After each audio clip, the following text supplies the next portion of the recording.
بسم اللہ الرحمن الرحیم۔ السلام علیکم ورحمۃ اللہ وبرکاتہ۔ الحمد للہ وکفی وسلام علی عبادہ الذین اصطفی، اما بعد۔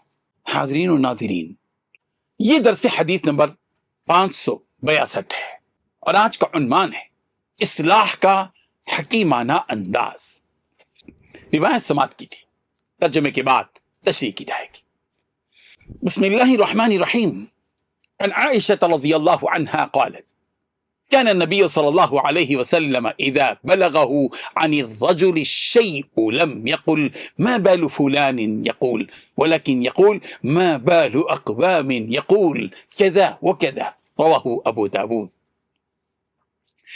ترجمہ یوں ہے، ام المؤمنین حضرت عائشہ صدیقہ رضی اللہ عنہا فرماتی ہیں کہ رسول رحمت صلی اللہ علیہ وسلم کو جب کسی شخص کے بارے میں کوئی بات پہنچتی تو آپ علیہ السلام یہ نہیں فرماتے تھے کہ فلاں شخص کو کیا ہو گیا ہے، بلکہ آپ صلی اللہ علیہ وسلم یوں فرماتے ہیں لوگوں کو کیا ہو گیا ہے جو ایسا اور ایسا کہتے ہیں۔ حاضرین، اس حدیث میں رسول رحمت صلی اللہ علیہ وسلم نے اصلاح معاشرہ اور تربیت کا ایک نہایت حکیمانہ، مؤثر اور باوقار طریقہ سکھلایا ہے۔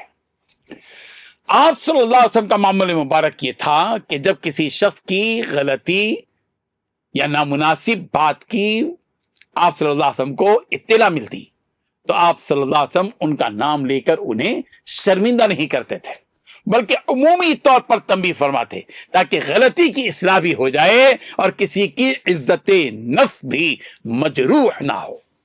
اس حدیث سے معلوم ہوتا ہے کہ دین اسلام انسان کی عزت و آبرو کی بڑی حفاظت کرتا ہے۔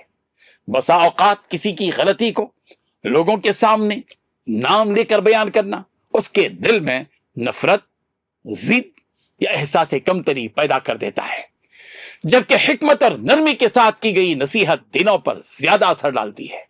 رسول رحمت صلی اللہ علیہ وسلم کا یہ اسلوب محبت، خیرخواہی اور شفقت سے بھرپور تھا، اسی لیے آپ صلی اللہ علیہ وسلم کی نصیحتیں لوگوں کے دلوں میں اتر جاتی تھی۔ یہ حدیث داعیان دین،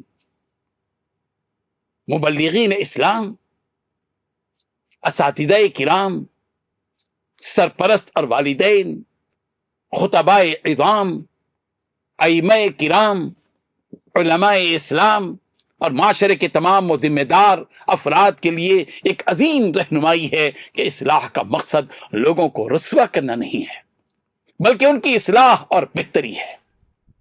اگر کسی کی غلطی کا تذکرہ کرنا ضروری ہو تو حتی المقدور ایسا انداز اختیار کیا جائے جس سے مقصد بھی حاصل ہو جائے اور کسی کی عزت بھی متاثر نہ ہو۔ سانپ بھی مر جائے، لاٹھی بھی نہ ٹوٹے۔ اس ارشاد نبوی سے حسن اخلاق، بردباری اور نرم خوئی کا درس بھی ملتا ہے۔ ایک مومن دوسروں کی لغزشوں کو اچھالنے کے بجائے ان کی پردہ پوشی کرے اور اصلاح کی فکر کرے۔ جو شخص لوگوں کی عزت کا خیال رکھتا ہے اللہ تعالیٰ بھی دنیا اور آخرت میں اس کی عزت کی حفاظت فرماتا ہے۔ آج کے دور میں جبکہ سوشل میڈیا اور عام مجالس میں لوگوں کی غلطیوں کو نمایاں کرنا اور ان کی کردار کشی کرنا معمول بنتا جا رہا ہے، ہمیں یہ بات ذہن میں رکھنا چاہیے کہ اسلامی طریقہ نام لے کر رسوائی کرنا نہیں ہے بلکہ حکمت، نرمی اور خیر خواہی کے ساتھ اصلاح کرنا ہے۔ یہی وہ اسلوب ہے جو دلوں کو جوڑتا ہے اور معاشرے میں محبت و احترام کی فضا قائم کرتا ہے۔